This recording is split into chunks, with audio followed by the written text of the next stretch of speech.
Apa yang terjadi sehingga momentum penjualan perumahan itu sangat merudum pada masa yang sama ini dibandingkan juga dengan orang kata antara kekangan ekonomi dan peningkatan OPR yang sedikit sebanyak memberikan kesan yang cukup besar terhadap penjualan hartanah di Malaysia. Tapi apakah impak sebenarnya dan juga apa kita nampak di sini momentum penjualan rumah dan juga rumah kedai, adakah ia dapat kekal? Setakat ini ada sedikit penurunan 0.6% dari segi nilai daripada 18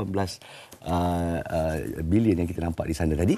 Jadi sekarang kita bersama dengan Dr. Muhammad Azwan Sulaiman, pensyarah kanan bidang harta tanah Kolej Pengajian Alam Bina UiTM. Assalamualaikum Dr. Assalamualaikum warahmatullahi wabarakatuh. Apa khabar? Sihat. Baik, alhamdulillah. Nampak nervous pagi ni? Biasa.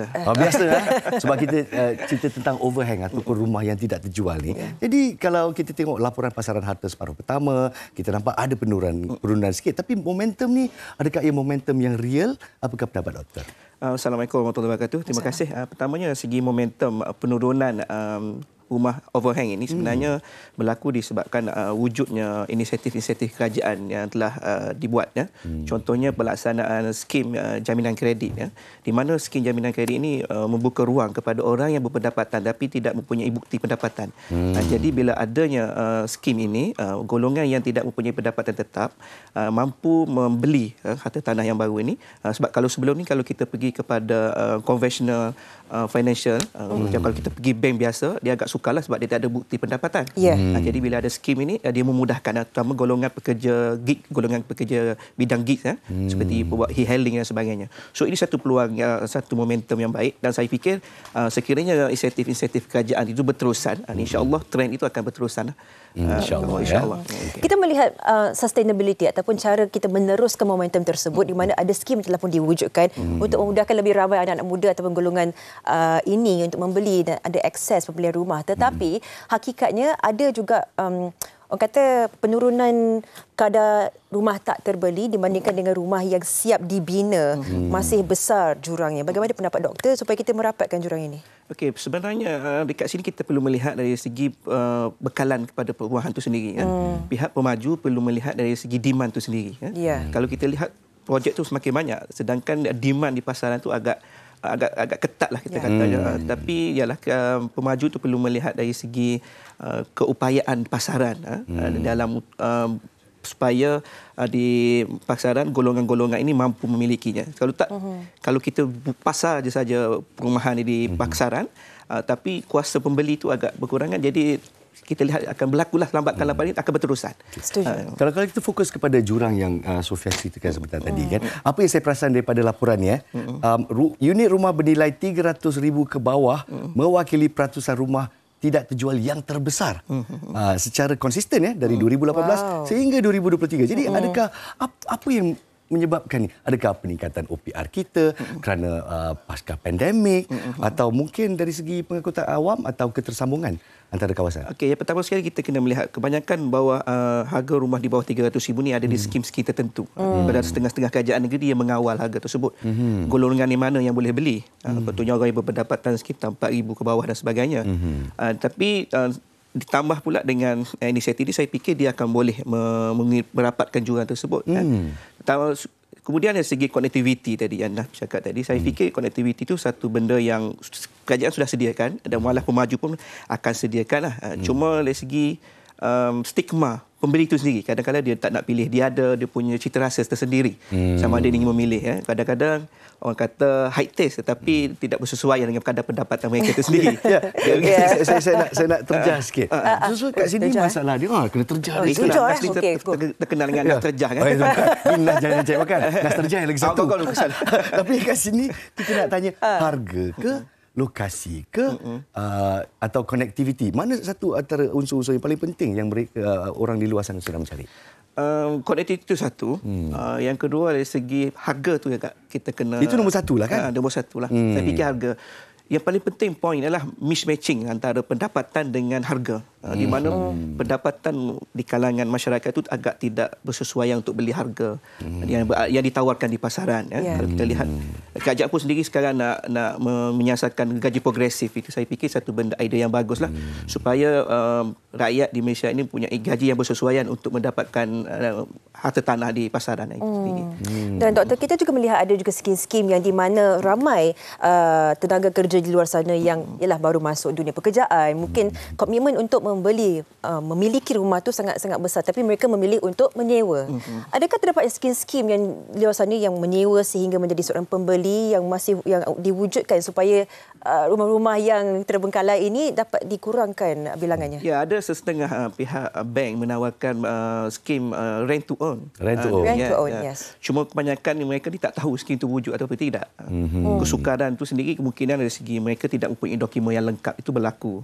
Jadi satunya peranan antara ejen hartanah itu penting untuk menjelaskan supaya mereka ada option-option yang baik daripada terus menyewa, menggunakan option rent to own ini sebagai satu pilihan yang terbaik lah. Mungkin akan dapat mengurangkan lagi lah dia punya overhead property yang berada di pasaran itu. InsyaAllah kerana seperti yang saya katakan 300,000 ke bawah jumlah unit rumah itu yang paling banyak yang tidak terjual. Ironi kan? Sangat ironik je. Jadi adakah harga rumah tersebut adakah irasional? Kita pun kena ukur baju kat badan sendiri juga kan. Betul. Jadi setakat ini apa yang contractors, apa yang developers bina dan harga yang diletakkan tu walaupun di bawah 300,000 tapi tetap tiada pembeli. Jadi adakah rasional kita salah? Dia sebenarnya dia berlaku bawah 300,000 itu di luar kawasan yang tidak bersesuaian. Kalau di Klang Valley ni 300,000 tu agak murah lah dibandingkan cuma yang berlakunya bawah 300,000 di luar kawasan di suburban sebagai contoh. Mungkin pendapatan di lokal kita sebut hanya mampu membeli rumah sekitar 200,000 saja. Tapi kalau ada 300,000 dia agak memang tidak berlaku lah. Tekilan juga ya? Tekilan mungkin berlaku kesilapan strategi bisnes developer tu kita tak tahulah. Tapi pada saya mungkin benda itu perlu diteliti dengan lebih baik lah. Macam industri tidak peka dengan keperluan di luar sana kan.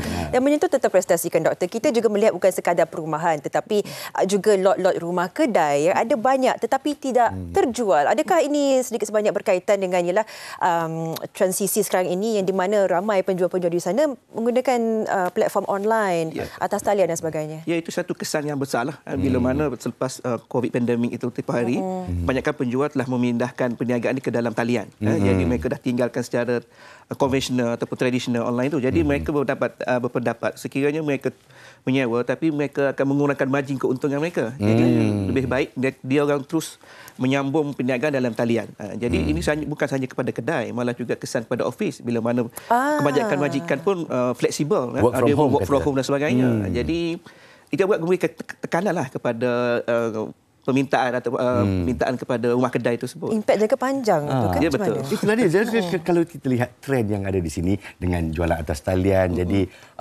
tempat office dah jadi warehouse dan sebagainya. Jadi adakah penurunan rumah-rumah atau rumah kedai yang tak terjual ni, adakah trend dia akan berterusan menurun atau pada pendapat doktor, adakah ia akan terus berada di ambang-ambangan gitu? Ya, disebabkan online ini sampai jadi satu pilihan utama di kalangan masyarakat Malaysia. Sebab kalau kita jadi peniaga sekalipun, kita mesti memiliki pasaran yang lebih terbuka. Kalau kita buka kedai, dia punya pasaran itu agak terhad di kawasan lokaliti itu saja. Tapi bila kita buat perniagaan dalam talian, pasarannya hanya mencapai seluruh Malaysia. Yang trend itu memang akan berterusan saya fikir. Dan malah pun galakkan daripada kerajaan pun memang memberi fokus kepada perniagaan dalam talian. Dan mungkinlah soal tidak terjualnya rumah kedai itu memang kemungkinan kalau supply-nya makin bertambah, benda itu akan tetap berada di awangan lah. Cuma kita lihatlah, pemaju itu perlu melihat situasi ini agar tidak terlalu meningkatnya overhang kepada rumah kedai itu sendiri. Sejujurnya rasa kita perlu meneliti semula untuk mengurangkan sebab dalam makan memang dah tinggi. Mungkin bagi tahun hadapan dan sebagainya, perancangan itu sendiri perlu mungkin sedikit dihentikan atau ada pause di situ untuk mewujudkan lebih banyak lagi hartanah yang terbengkalai seperti ini.